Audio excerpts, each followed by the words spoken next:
ಸಾರ್ವಜನಿಕ ಸ್ಥಳದಲ್ಲಿ ಮಹಿಳೆಯೊಂದಿಗೆ ಅಸಭ್ಯತೆ ತೋರುತ್ತಿರುವ ಪ್ರಕರಣಗಳು ಹೆಚ್ಚಾಗುತ್ತಿದೆ. ಅದರಂತೆ ಹುಬ್ಬಳ್ಳಿಯಲ್ಲಿ ಕೂಡ ಯುವಕನೊಬ್ಬ ಯುವತಿಗೆ ಅಶ್ಲೀಲ ಪದ ಬಳಕೆ ಮಾಡಿ ಅಸಭ್ಯ ವರ್ತನೆ ತೋರಿದ್ದಾನೆ.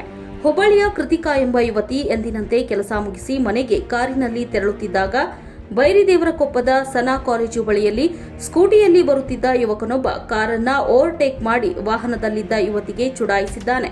ಹೀಗಾಗಿ ಯುವತಿ ತನ್ನ ಮೊಬೈಲ್ ಕ್ಯಾಮೆರಾದಿಂದ ಯುವಕನ ವಿಡಿಯೋ ಮಾಡಲು ಪ್ರಾರಂಭಿಸಿದ್ದಾರೆ. ಅಷ್ಟರಲ್ಲಿ ಮತ್ತೆ ಪುನಃ ಯುವಕ ಏಕಾಏಕಿ ಕಾರನ್ನ ಓವರ್ಟೇಕ್ ಮಾಡಿ ಯುವತಿಗೆ ಅಶ್ಲೀಲ ಪದದಿಂದ ನಿಂದಿಸಿದ್ದಾನೆ. ಆಗ ಯುವತಿ ಸ್ಕೂಟಿ ನಿಲ್ಲಿಸಲು ಹೇಳಿದ್ದಾಳೆ.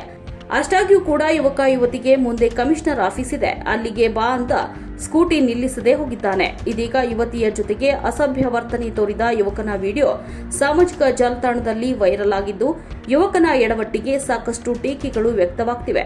ಸದ್ಯ ಅಪರಾಧಿಗೆ ಸಿಂಹ ಸ್ವಪ್ನವಾಗಿರುವ ದಕ್ಷ ಅಧಿಕಾರಿ ಪೊಲೀಸ್ ಆಯುಕ್ತ ಎನ್ ಶಶಿಕುಮಾರ್ ಯುವತಿಯ ಜೊತೆಗೆ ಅಸಭ್ಯ ವರ್ತನೆ ತೋರಿಸಿದ ಯುವಕನ ಮೇಲೆ ಯಾವ ರೀತಿಯ ಕ್ರಮ ಕೈಗೊಳ್ಳುತ್ತಾರೆ ಎಂಬುದನ್ನು ಕಾದು ನೋಡಬೇಕಿದೆ.